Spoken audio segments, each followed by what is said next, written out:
ಅವರು ನಾವು ಪೆಂಡಾಲ್ ಹಾಕಿ ಲೆಕ್ಕ ಕೊಡ್ತೀವಿ ಅಂತ ಹೊರಟರು. ಮತ್ತು ಅವರಿಗೆ ತೋಚಿದ ಲೆಕ್ಕವನ್ನು ಕೊಟ್ಟರು. ನಿಮ್ಮ ಪ್ರಕಾರ ಆ ಲೆಕ್ಕ ಪಾರದರ್ಶಕವಾಗಿರಲಿಲ್ಲ. ಬಟ್ ಆ ಧೈರ್ಯ ಇತ್ತಲ್ಲ ನೀವೇ ಅಲ್ಲ, ಆ ಧೈರ್ಯ ಇತ್ತಲ್ಲ, ಅದೇ ಪ್ರಹಸನ. ನೀವೇ ಒಂದೇ ನಿಮ್ಮ ಮಾತೇ ಅವರಿಗೆ ತೋಚಿದ ಲೆಕ್ಕವನ್ನು ಕೊಟ್ರಿ ಅಂತ ತಮ್ಮ ಮಾತನ್ನೇ ಮೊದಲು ಉಲ್ಲೇಖ ಮಾಡ್ತೀನಿ. ಹೇಳಿದೆ ನಾನು, ನಮಗೆ ಅವರಿಗೆ ತೋಚಿದ ಅಲ್ಲ, ಇರುವ ಲೆಕ್ಕ ಕೊಡಬೇಕು, ಇರುವ ಲೆಕ್ಕ ಕೊಡಬೇಕು. ಪಂಚಮಸಾಲಿ ಸಮಾಜ 80 ಲಕ್ಷ ಜನರದ್ದು, ಮತ್ತೆ ನಾವು ಎಷ್ಟು ಶ್ರೀಮಂತರಂದ್ರೆ ಕೊಟ್ಟೇ ಗೊತ್ತಿರುವಂಥವ್ರು. ಜೊತೆಗೆ ನಮಗೆ ಬೇರೆ ಸಮಾಜದವರು ಸರ್ಕಾರಗಳು ಎಷ್ಟು ಪ್ರೇಮ ಇದ್ದಾವೆ ಅಂದರೆ ದೊಡ್ಡ ಪ್ರಮಾಣದ ಅನುದಾನ ಹರಿದು ಬಂದಿದೆ. ಒಂದು ಸಣ್ಣ ಉದಾಹರಣೆ ಕೊಡಬೇಕಂತಂದ್ರೆ, ಒಂದು ಪಕ್ಕದ ವಸತಿ ನಿಲಯಕ್ಕೆ ರಾಜ್ಯ ಸರ್ಕಾರ ಮೊದಲು 10 ಕೋಟಿ ಕೊಡುತ್ತೆ, ಆಮೇಲೆ 2.25 ಕೋಟಿ 12.25 ಕೋಟಿ ಕೊಟ್ಟಿದೆ.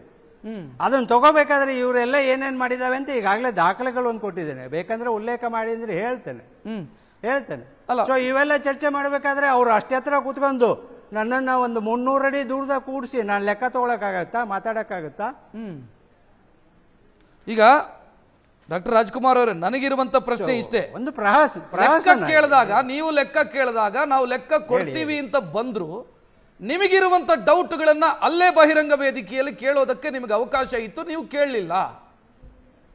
ಎಕ್ಸ್ಪೋಸ್ ಮಾಡಬಹುದಿತ್ತು. ಅವರಿಂದ ತಪ್ಪಾಗಿದೆ ಅಂತಂದ್ರೆ ನೀವು ಎಕ್ಸ್ಪೋಸ್ ಮಾಡಬಹುದಿತ್ತು. ಲೆಕ್ಕ ನೀವು ನಿಮ್ಮಿಂದ ತಪ್ಪಾಗಿದೆ ಅನ್ನೋದನ್ನ ಎಕ್ಸ್ಪೋಸ್ ಮಾಡಬಹುದಿತ್ತು. ಈಗ ಮಾಡ್ತಾ ಇದ್ದೇನೆ, ಈಗ ಮಾಡಿಲ್ಲ. ನೀವು ಲೆಕ್ಕ ಕೊಡ್ತೀವಿ ಅಂತ ಬಂದಿರೋದ್ರದ್ದು ಈಗ ಎಕ್ಸ್ಪೋಸ್ ಮಾಡ್ತೀನಿ. ನೋಡ್ರಿ, ಇಷ್ಟು ದಿವಸದಿಂದ ಕೇಳಿದ್ದೀವಿ. ನಾನು ಹೇಳಿದೆ 4 ತಿಂಗಳು, ಡಿಸೆಂಬರಿಂದ ಲೆಕ್ಕ ಕೇಳಿದ್ದೀವಿ. ಕಳೆದ 1 ತಿಂಗಳಿಂದ ರಿಟರ್ನ್ ಸ್ಟೇಟ್ಮೆಂಟ್ಸ್ ಕೊಟ್ಟಿದ್ದೀವಿ. ಅವರಿಗೆ ಒಂದು ಅವಧಿಯನ್ನು ಕೊಟ್ಬಿಟ್ಟು, 1 ವಾರ 10 ದಿವಸ ನೀವೆಲ್ಲ ಒಂದು 10 ಜನ ಬರ್ರಪ್ಪ, ಅಥವಾ 100 ಜನ ಬರ್ರಿ. ಅವ್ರೇನು ಹೇಳಿದ್ರು, ನೀವು ಇದರ ಕೂತ್ಕೊಳ್ಳೋಣ, ಲೆಕ್ಕ ಕೊಡೋಣ, ಒಂದು ಲಿಂಕ್ ಕೊಡೋಣ, ಜನ ಎಲ್ಲ ಮನೆಯಾಗ ಕೂತ್ಕೊಂಡು ಲೆಕ್ಕ ನೋಡ್ಲಿ ಅಂತಕ್ಕಂಥದ್ದನ್ನ ಫೆಬ್ರವರಿ 13ನೇ ತಾರೀಕು ಅವ್ರು ಹೇಳಿದ್ರು. ಸೊ ಇದನ್ನೇ ನಾವು ನಂಬಿದ್ವಿ.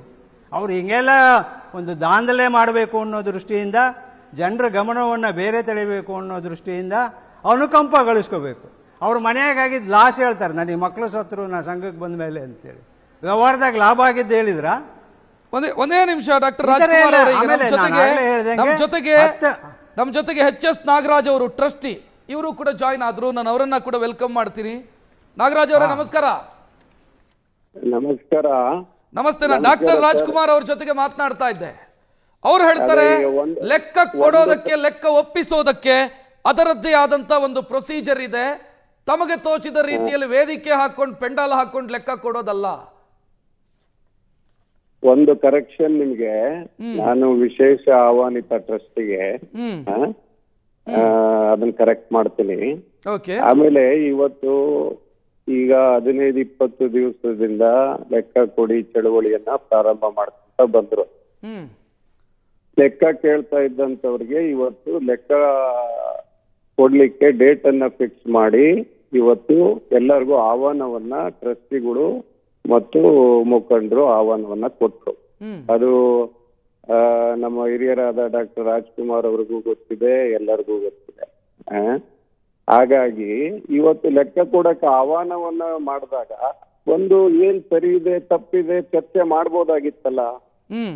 ಈಗ ಇವರು ಕರೆದಾಗ ನಾವು ಹೋಗ್ಬೇಕು, ಟ್ರಸ್ಟಿಗಳು ಇವರು ಕರೆವಿಲ್ದಾಗ ನಾವು ಹೋಗ್ಬಾರ್ದು ಅನ್ನೋದಿಲ್ಲ. ಒಂದು ಡೇಟ್ ಫಿಕ್ಸ್ ಮಾಡಿ ಕರೆದಾಗ ಇವ್ರು ಬರ್ಬೋದಾಗಿತ್ತು. ನಮ್ಮನ್ನ ಕರ್ದೇ ಇಲ್ಲ ಅಂತ ಹೇಳ್ತಾರಲ್ರಿ ಅವರು. ಕರ್ದೇ ಇಲ್ಲ, ನಮ್ಗೆ ಆಹ್ವಾನನೇ ಕೊಟ್ಟಿಲ್ಲ. ಬಹಿರಂಗವಾಗಿ ಆಹ್ವಾನವನ್ನ ನಿಮ್ಮ ಮೀಡಿಯಾ ಮುಖಾಂತರ ಪತ್ರಿಕಾಗೋಷ್ಠಿಯನ್ನ ಕರೆದು ಇವತ್ತು ಆಹ್ವಾನವನ್ನ ಕೊಟ್ಟಿದ್ದೀವಿ. ಇದು ಏನು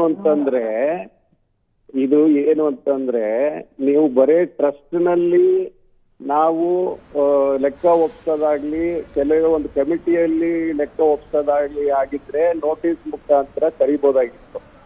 ಈಗ ಸಮಾಜವನ್ನ ಮಧ್ಯ ತಂದು ಪ್ರತಿಯೊಬ್ಬರು ಮಧ್ಯ ಇವತ್ತು ಲೆಕ್ಕವನ್ನ ಕೊಡಬೇಕು ಅಂತ ಇವತ್ತು ಆಗ್ರಹ ಮಾಡಿದಾಗ ಇವತ್ತು ಸಾರ್ವಜನಿಕವಾಗಿ ಆಹ್ವಾನವನ್ನ ಕೊಟ್ಟಿದ್ದೀವಿ. ಅದಕ್ಕೆ ಬಂದು ಇವತ್ತು ಲೆಕ್ಕದಲ್ಲಿ ಭಾಗವಹಿಸಬಹುದಾಗಿತ್ತಲ್ಲ. ಇವರು ಸಮಾಜದವರು ಅಲ್ಲ, ಇವರೇನ್ ಬೇರೆ. ನಾಗರಾಜ್ ಅವರೇ, ನಾನು ರಾಜ್ಕುಮಾರ್ ಅವರನ್ನ ಮಾತನಾಡಿದಾಗ ಅವ್ರು ಮಾತು ಹೇಳ್ತಾರೆ, 18 ವರ್ಷದ ಲೆಕ್ಕವನ್ನ ಕೊಡೋದಕ್ಕೊಂದು ಪ್ರೊಸೀಜರ್ ಇದೆ. ವೇದಿಕೆಯಲ್ಲಿ ಭಾಷಣ ಮಾಡೋದೆಲ್ಲ ಮುದ್ರಿತ ರೂಪದಲ್ಲಿ ಕೊಡಬೇಕು. ಲೆಕ್ಕ ಕೊಡೋದಿದ್ರೆ ಅದೊಂದು ಪ್ರೊಸೀಜರ್, ಮುದ್ರಿತ ರೂಪದಲ್ಲಿ ಕೊಡಬೇಕು. ಇಲ್ಲಿ ಪೆಂಡಾಲ್ ಹಾಕೊಂಡು ನೀವು ಲೆಕ್ಕ ಕೊಡೋದಕ್ಕೆ ಸಾಧ್ಯನಾ? ಇವತ್ತು ಸಾರ್ವಜನಿಕವಾಗಿ ಲೆಕ್ಕವನ್ನ ಕೊಡ್ಲಿಕ್ಕೆ ಕರೆದಾಗ ಇವತ್ತು ಜನಕ್ಕೆ ಅನುಕೂಲ ಆಗ್ಲಿ ಅಂತ ಪೆಂಡಾಲ್ ಹಾಕಿ ಇವತ್ತು ಎಲ್ಲರ ಮಧ್ಯ ಕೊಡಬೇಕು ಅಂತ ಇವತ್ತು ಲೆಕ್ಕವನ್ನ ಒಪ್ಪಿಸಿದ್ದು. ಅದಕ್ಕೆ ಎಲ್ಲದು ಪ್ರಿಂಟೆಡ್ ಏನು ಫಾರ್ಮೆಟ್ ಎಲ್ಲ ಇದೆ, ಅವರಿಗೆಲ್ಲ ಗೊತ್ತಿದೆ. ಅವರಿಗೆ ಎಲ್ಲ ಆಗು ಹೋಗುಗಳು ಎಲ್ಲದೂ ಡಾಕ್ಟರ್ ರಾಜ್ಕುಮಾರ್ ಅವರಿಗೆ ಗೊತ್ತಿದೆ, ಹಿರಿಯರವರು. ನಮ್ಗೆ ಅವ್ರ ಮೇಲೆ ಗೌರವ ಇದೆ. ಇದು ಸಮಸ್ಯೆ ಬಂದಿರೋದು ಸ್ವಾಮಿಗಳಿಂದ. ಇವತ್ತು ಅವರು ಟ್ರಸ್ಟ್ ನಲ್ಲಿ ಇದ್ದಂಥವ್ರು, ಆಡಳಿತಾಧಿಕಾರಿಯಾಗಿ ಕೆಲಸ ಮಾಡಿದಂಥವ್ರು, ಎಲ್ಲ ಆಗು ಹೋಗುಗಳು ಅವ್ರಿಗೂ ಗೊತ್ತಿರೋದ್ರಿಂದ ಇವತ್ತು ಯಾವುದೋ ಒಂದು ಬೇರೆ ಒಂದು ವಿಷಯದಲ್ಲಿ ಇವತ್ತು ವ್ಯತ್ಯಾಸ ಬಂತು. ಇವತ್ತು ಸಮಾಜ ಭಾಗ ಆಗಿದ್ದೇನೆ ವಿನಃ ಎಲ್ಲಾ ಟ್ರಸ್ಟಿಗಳು, ಆಡಳಿತಾಧಿಕಾರಿಗಳು, ಅಲ್ಲಿದ್ದ ಮುಖಂಡರುಗಳು ಎಲ್ಲರೂ ಒಂದೇ. ಇದಕ್ಕೆಲ್ಲ ಕಾರಣೀಕರ್ತರು ಆ ನಮ್ಮ ವಚನಾನಂದ ಸ್ವಾಮಿಗಳು. ಅವರು ಹೇಳಿದ್ದಾರೆ ತಿಳ್ಕೊಳ್ಳಿ ಅಂತ, ಸಾಕಷ್ಟು ಹೇಳಿದ್ದಾರೆ. ಒಂದೇ ನಿಮಿಷ ನಾಗರಾಜ್ ಅವರೇ, ಒಂದೇ ನಿಮಿಷ. ನಾನು ರಾಜ್ಕುಮಾರ್ ಅವರನ್ನ ಇನ್ಕ್ಲೂಡ್ ಮಾಡ್ತೀನಿ. ರಾಜ್ಕುಮಾರ್ ಅವರೇ, ಲೆಕ್ಕ ಕೊಡಿ ಅನ್ನೋದು ವಚನಾನಂದ ಶ್ರೀಗಳನ್ನ ರಕ್ಷಿಸುವಂತ ಪ್ರಯತ್ನ. ವಚನಾನಂದ ಶ್ರೀಗಳನ್ನ ರಕ್ಷಿಸಬೇಕು, ಅದರ ಉದ್ದೇಶ ಇರೋದು. ಲೆಕ್ಕ ಕೊಡಿ ಅಂತ ಲೆಕ್ಕ ಕೊಡೋದು, ಲೆಕ್ಕ ಕೇಳ್ತಾ ಇರೋದರ ಹಿಂದೆ ಇರೋದು ಅವರನ್ನ ರಕ್ಷಣೆ ಮಾಡಬೇಕು ಅನ್ನೋ ಪ್ರಯತ್ನ ಅಂತ. ಈಗ 4 ತಿಂಗಳ ಹಿಂದೆ ಸ್ವಾಮಿಗಳ ಬಗ್ಗೆ ಯಾವುದೇ ಚಕಾರವೂ ಇರಲಿಲ್ಲ. ನಾವು ಇಲ್ಲೇನೆ ಹರ ಜಾತ್ರೆ ಮಾಡಿದ್ದೀವಿ. ಅದರಲ್ಲೇ ಒಂದು ಇದು ಪಂಚವಾಣಿ ಅಂತ ಪ್ರತಿ ತಿಂಗಳ ಒಂದು ಮಾಸಿಕ ಪತ್ರಿಕೆ ಬರುತ್ತೆ. ಇದೇ ಉಮಾಪತಿಯವರು ಹರ, ಚಂದ್ರ, ಈಶ್ವರ ಅಂತೇಳಿ ನಮ್ಮ ವಚನಾನಂದ ಸ್ವಾಮಿ ಬರೆದು ಸಂಪಾದಕೀಯ ಬರೆದಿದ್ದಾರೆ. ಇವರು ಈಗಲೂ ಕೂಡ ನಾಗರಾಜ ಆದಿಯಾಗಿ ಪ್ರಧಾನ ಧರ್ಮಶ್ರೀ ಸೇರ್ಕೊಂಡ್ಬಿಟ್ಟು ಗಟ್ಟಿಯಾಗಿ ನಾವು ಲೆಕ್ಕ ಕೇಳಿದಾಗ ವಚನಾನಂದ ಶ್ರೀಗಳು ಈಶ್ವರನ. ಇವಾಗ ಲೆಕ್ಕ ಕೊಡಕ್ ಬಂದರೆ ಯಾಕೆ ವಚನಾನಂದ ಸ್ವಾಮಿ ಮಾತಾಡ್ತಿರ್ರಿ? ಯಾಕೆ ರಾಜ್ಕುಮಾರ್ ವಿಷಯ ಮಾತಾಡ್ತಿರ್ರಿ? ನಾಗರಾಜ್ ಅವರು ನಿಮಗಿರುವಂತ ಅನುಮಾನಗಳನ್ನ ಬಗೆಹರಿಸಿಕೊಳ್ಳೋದಕ್ಕೆ ಇವತ್ತು ಒಂದು ಅವಕಾಶ ಇತ್ತು, ಆ ಅವಕಾಶವನ್ನು ಬಳಸ್ಕೊಳ್ಳಿಲ್ಲ. ಅಕ್ರೆಡಿಟೇಬಲ್ ಬರಲೇ ಇಲ್ಲ, ಡ್ಯೂ ನೋಟಿಸ್ ಇಲ್ಲ. 2 ದಿವಸದಾಗ ಯಾವನ್ರಿ ಬರ್ತಾನೆ? ಇಡೀ ರಾಜ್ಯದ ತುಂಬಾ ಶಿವಗುಡ್ನಾಪುರ ಅಂತೇಳಿ ಅಥಣಿ ತಾಲೂಕಿನ ಹಳ್ಳಿಯವರು, ಬ್ಯಾಡಗಿ ತಾಲೂಕಿನ ನಮ್ಮ ಶಂಕರಗೌಡ ಪಾಟೀಲರು ಇದ್ದಾರೆ. ರಾಜ್ಯದ ಉದ್ದಗಲಕ್ಕಿಂತ ಜನ ಬರಬೇಕು. ನಮ್ಮ ಪದಾಧಿಕಾರಿಗಳೇನೆ ಅವರೇ ಹೇಳಿದ್ದಾರೆ, ಒಂದು ಲಿಂಕ್ ಕೊಟ್ಬಿಟ್ಟು ಹಾಕೋಣ ಉಳಿದವರಿಗೆಲ್ಲ ಅಂತೇಳಿ. ಆನ್ ರೆಕಾರ್ಡ್ ಇದೆ. ಇದು ಹುಡುಗಾಟ ಮಾಡ್ತೀರಾ? ನಾಗರಾಜ್ ಅವರೇ, ಕೇಳಿಸ್ಕೊಂಡ್ರಿ ಅಂತ ನಾನು ಭಾವಿಸ್ತೀನಿ. ಸುದ್ದಿಗೋಷ್ಠಿ ಮಾಡಿ ಆಹ್ವಾನ ಕೊಟ್ಟರೆ ಆಗಲ್ಲ. ಇದು ಇಡೀ ರಾಜ್ಯದಾದ್ಯಂತ ಪಂಚಮಸಾಲಿ ಬಾಂಧವರಿದ್ದಾರೆ, ಪ್ರಶ್ನೆ ಕೇಳೋರು ಇಡೀ ರಾಜ್ಯದಾದ್ಯಂತ ಇದ್ದಾರೆ. ನೀವು ಸುದ್ದಿಗೋಷ್ಠಿ ಮಾಡಿ ಬನ್ನಿ ಅಂತ ಹೇಳಿದ್ರೆ ಹಂಗಾಗತ್ತ? ಅದು ನೋಡಿ, 80-90 ಲಕ್ಷ ಜನ ಪಂಚಮಸಾಲಿ ಬಂದವರಿದ್ದಾರೆ. ಅವರಿಗೆಲ್ಲ ಪತ್ರದ ಮುಖಾಂತರ ಅವರಿಗೆಲ್ಲ ಮಾಹಿತಿಯನ್ನ ಹೇಗ್ ಕೊಡ್ಬೇಕು ಅವರಿಗೆಲ್ಲ ಗೊತ್ತಿದೆ. ಇವತ್ತು ಪ್ರೆಸ್ ಮುಖಾಂತರ ಆಹ್ವಾನವನ್ನ ಕೊಟ್ಟಿದ್ದೀವಿ. ಇದು ಸಾರ್ವಜನಿಕವಾಗಿ ಕೊಡುವಂತ ಲೆಕ್ಕಪತ್ರ ಅಭಿಯಾನ ಇರೋದ್ರಿಂದ ಇವತ್ತು ಸಾರ್ವಜನಿಕವಾಗಿ ಆಹ್ವಾನ ಕೊಟ್ಟಿದ್ದೀವಿ. ಇದು ಏನು ಅಂದ್ರೆ ಉದ್ದೇಶ, ಇವತ್ತು ಲೆಕ್ಕಪತ್ರ ಇದ್ರದ್ದು ಉದ್ದೇಶ ಬಂದಿಲ್ಲ. ನೀವು ಆಗ್ಲೇ ಒಂದು ಮಾತು ಹೇಳಿದ್ರಿ, ಇವತ್ತು ಈ ಸಮಾಜವನ್ನ ಒಡಿಲಿಕ್ಕೆ ಈ ವಚನಾನಂದ ಸ್ವಾಮೀಜಿ ಕಾರಣ. ಇವತ್ತು ನನ್ನ ಮತ್ತು ನನ್ನ ಸಹೋದರನ ಮಧ್ಯೆ ಎತ್ತಿಟ್ಟಿದ್ದಾರೆ. ಈಗ ನಾಗರಾಜ್ ಅವರೇ, ರಾಜ್ಕುಮಾರ್ ಅವರು ಅದನ್ನೇ ಕೇಳ್ತಾ ಇರೋದು. ಕೆಲ ದಿನಗಳ ಹಿಂದೆ ವಚನಾನಂದ ಶ್ರೀಗಳ ಬಗ್ಗೆ ಯಾವ ಆಕ್ಷೇಪವೂ ಇರಲಿಲ್ಲ. ಲೆಕ್ಕ ಕೇಳಿದ ಕೂಡಲೇ ವಚನಾನಂದ ಶ್ರೀಗಳು ಟಾರ್ಗೆಟ್ ಆದ್ರು ಅಂತ. ಲೆಕ್ಕ ಕೇಳಿದ ಕೂಡಲೇ ಎಲ್ಲ ಯಾವಾಗ ಇವ್ರ ಬಗ್ಗೆ 1.5 ವರ್ಷ 2 ವರ್ಷದಿಂದ ಏನೋ ಎಲ್ಲರಿಗೂ ಒಂದು ಅಪಸ್ವರ ಇತ್ತು, ಇವರ ನಡವಳಿಕೆ ಬಗ್ಗೆ ಆಗ್ಲಿ, ಇವರ ಧಾರ್ಮಿಕ ಚಟುವಟಿಕೆ ಬಗ್ಗೆ ಆಗ್ಲಿ, ಇವರ ಒಂದು ನಡವಳಿಕೆ ಎಲ್ಲದರಲ್ಲಿ ಅವಾಗಿಂದನೂ ಇವರು ಇನ್ಕ್ಲೂಡಿಂಗ್ ಡಾಕ್ಟರ್ ರಾಜ್ಕುಮಾರ್ ಅವರು ಅವರಿಗೆ ಬುದ್ಧಿ ಹೇಳ್ಕೊಂತ ಬಂದಿದ್ದಾರೆ. ಅಲ್ಲ ನಾಗರಾಜ್ ಅವರೇ, ಹರಜಾತ್ರೆಯ ಸಂದರ್ಭದಲ್ಲಿ ಇದೇ ಟ್ರಸ್ಟಿಗಳು ಅವರನ್ನ ಹೊಗಳಿ ಆರ್ಟಿಕಲ್ ಬರೀತಾರೆ, ಮೆಚ್ಚಿಕೊಂಡು ಮಾತನಾಡ್ತಾರೆ. ಆದ್ರೆ ಏಕಾಏಕಿ ವಚನಾನಂದ ಶ್ರೀಗಳ ಬಗ್ಗೆ ಅವರು ಉಮಾಪತಿಯವರನ್ನೇ ಕೋಟ್ ಮಾಡಿದ್ರು. ಹರಜಾತ್ರೆಯ ಸಂದರ್ಭದಲ್ಲಿ ವಚನಾನಂದ ಶ್ರೀಗಳನ್ನ ಹೊಗಳಿ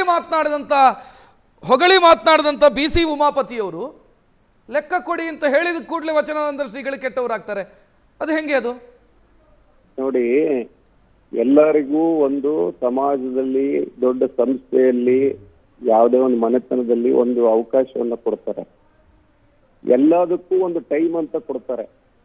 ತಿದ್ಕೊಳ್ಳಿ, ಇನ್ನೂ ಟೈಮ್ ಕೊಡ್ತಾರೆ. ಯಾಕಂದ್ರೆ ಇದು ದೊಡ್ಡ ಸಮಾಜ. ಈ ಸಮಾಜವನ್ನು ಒಂದು ಗುರುವನ್ನಾಗಿ ನೇಮಿಸಿ ಈಗ ಏಕಾಏಕಿ ಅವರಿಗೆ ಅವಕಾಶವನ್ನೇ ಕೊಡದೆ ಅವರನ್ನೇ ತೆಗೆದುಹಾಕ್ಲಿಕ್ಕೆ ಇವತ್ತು ಎಲ್ಲಾ ರೀತಿಯ ಅವಕಾಶವನ್ನ ಟ್ರಸ್ಟ್ನವರು ಇವರೆಲ್ಲರೂ ಸೇರಿ ಕೊಟ್ಟಿದ್ದಾರೆ, ಸಮಾಜ ಕೊಟ್ಟಿದೆ. ಆದ್ರೆ ಅವರಲ್ಲಿ ಯಾವುದೇ ರೀತಿ ಒಂದು ಪರಿವರ್ತನೆ ಆಗಲಿಲ್ಲದ ಕಾರಣ ಇವತ್ತು ಟ್ರಸ್ಟ್ ಆ ನಿರ್ಧಾರವನ್ನು ತೆಗೆದುಕೊಂಡಿದೆ. ಅಲ್ರಿ, 15 ಜನ ಟ್ರಸ್ಟಿಗಳಲ್ಲಿ 13 ಜನ ಇವತ್ತು ಸರ್ವಾನುಮತದಿಂದ ನಿರ್ಣಯ ಮಾಡ್ತಾರೆ ಅಂತಂದ್ರೆ ಇದು ಏನಾರ ಏಕಪಕ್ಷೀಯ ಆಗಿದೆನಾ? ಇದು ಸ್ವಾಮಿಗಳ ನಡವಳಿಕೆ ಹೆಂಗಾಗಿದೆ? ಇವತ್ತು ಬೇರೆ ಸಂದರ್ಭದಲ್ಲಿ ಒಬ್ರು ಬೇಕು, ಅವ್ರದ್ದು ಮುಗಿದ ತಕ್ಷಣ ಇನ್ನು ಡಾಕ್ಟರ್ ರಾಜ್ಕುಮಾರ್ ಅವ್ರು ಬೇಕು. ಡಾಕ್ಟರ್ ರಾಜ್ಕುಮಾರ್ ಅವರು ಏನಾರ ಒಳ್ಳೇದು ಹೇಳ್ಬಿಟ್ರು, ಅವ್ರಿಗೆ ಆಗ್ಲಿಲ್ಲ ಅಂದ್ರೆ ಅವ್ರನ್ನ ಬಿಟ್ಟು ಇನ್ನೊಬ್ರನ್ನ ಎತ್ತಂತ ಕೆಲಸವನ್ನು ಈ ಸ್ವಾಮೀಜಿ ಮಾಡ್ತಾ ಇದ್ದಾರೆ. ಇವತ್ತು ಡಾಕ್ಟರ್ ಒಂದೇ ನಿಮಿಷ ನಾಗರಾಜ್ ಅವರೇ, ಡಾಕ್ಟರ್ ರಾಜ್ಕುಮಾರ್ ಅವರೇ, ಲೆಕ್ಕದ ಬಗ್ಗೆ ಅನುಮಾನ ಇಲ್ಲ ಯಾರಿಗೂ. ಅನುಮಾನ ಇರೋದು ವಚನಾನಂದ ಶ್ರೀಗಳನ್ನು ಹೊರಗೆ ಹಾಕ್ತಾರೆ ಅಂತ.